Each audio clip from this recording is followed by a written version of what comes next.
Say hi to the camera, Justin. How's it going? Now, do you have a name for your guide service or a page? You can find it on Facebook under Jourdain's Guide Service. Jourdain's Guide Service? You know, at Ice Fishing Minnesota, we try to have a page that is similar to like the bait shop. Okay. You know, going into the bait shop and talking about ice conditions and not necessarily like giving the secret bite away, but just saying, hey, you know, we're up here on red, they're not responding to jigging, the rattle reels are working best. Okay. You know, we're not going to pinpoint that, you know, we're in the West Cove, everybody get over here, you know. But we just want an atmosphere of people that love fishing, that like to talk about fishing, and you know, and one thing that we try to avoid is we always the people who just start fishing that don't know a lot. Okay.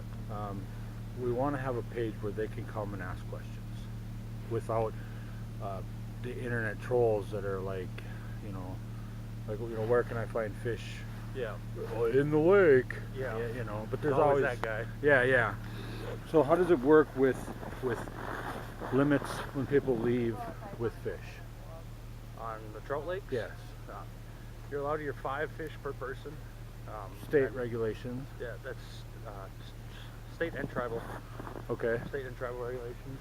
You're allowed to 5, and that's mixed between rainbows and brooks. So then the pass that I bought, if I left the reservation and I was pulled over and they seen that trout opener in state is until next weekend. As long as you show them that tribal permit That I bought you're earlier, covered. Yep. I'm covered. Yep.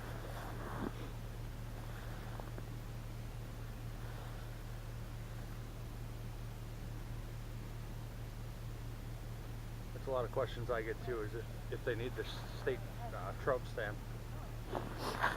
So you don't need a state trout stamp, you just need the daily. You just need the daily permit, or they do yearly licenses up here too. Oh, they do. For people that come up quite frequently to fish. I suppose the biggest question you get is, can you get me on lower? Yeah.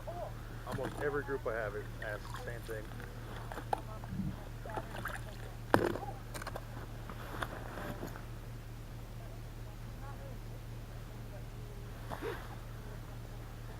And then now, with fishing on lower, you guys you're allowed 100 per day. That's commercial fishing. Commercial fishing that has to be turned in to the fisheries yep. every day. And then if you're fishing personal, then you're allowed 10. 10 personal per day. Per day, yep. Now, they don't net up here anymore, correct? Nope. The members themselves can't net. The fisheries crew does set a handful of nets. I don't think it's more than 10. But that's just to keep up with the demand of fish that are going out there on the market.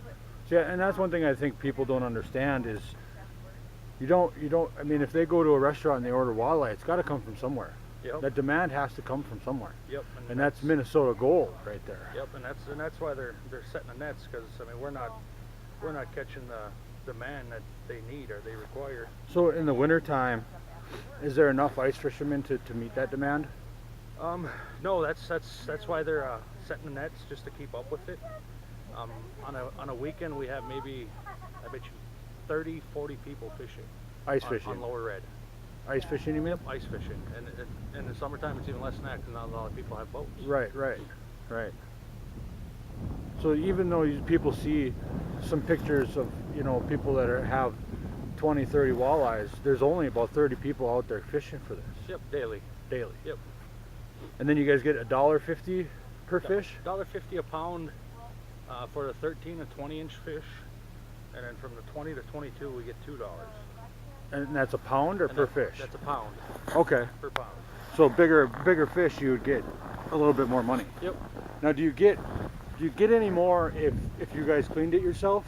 No, everything we just take in. They have a plant right there. They send it through. They process it. Right. And then they send it down the line to get cleaned up. Right. And I believe the fisheries has a video on YouTube too. Yep, on the process. Right. So if anybody wanted to see how that went, they could go to YouTube and watch that video. Yep. I remember seeing it on there. Yep. I think you can just look up Red Lake Fisheries. I think it's under. I think you can find it under that.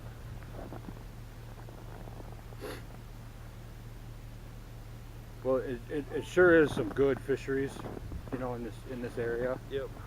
And you know, like I said before, it's something I think a lot of people don't know about, don't understand, you know, how it all works. State laws are one thing, tribal laws are another. I mean, the biggest thing is it creates jobs for its members here. Yep. You know, it gives people the opportunity to go out and do some guiding and make some money, but it also creates the jobs for the people who work at the fisheries and the people who bring in the fish on a daily level, you know. Yep. And for a majority of the people, they depend on that as their sole income. So I mean, there's people up here that go out from sun up to sundown, just day's work, and back at it the next day again.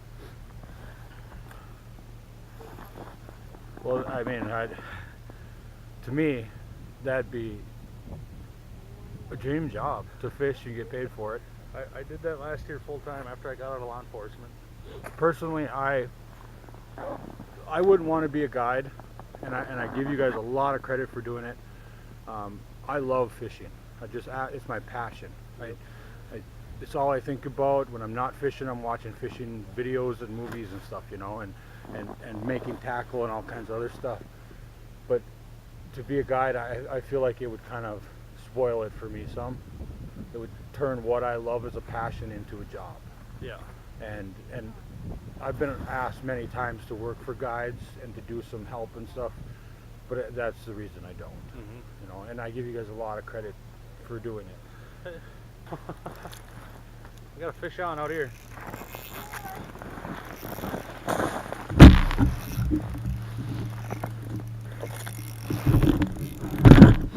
First fish of the day, guys.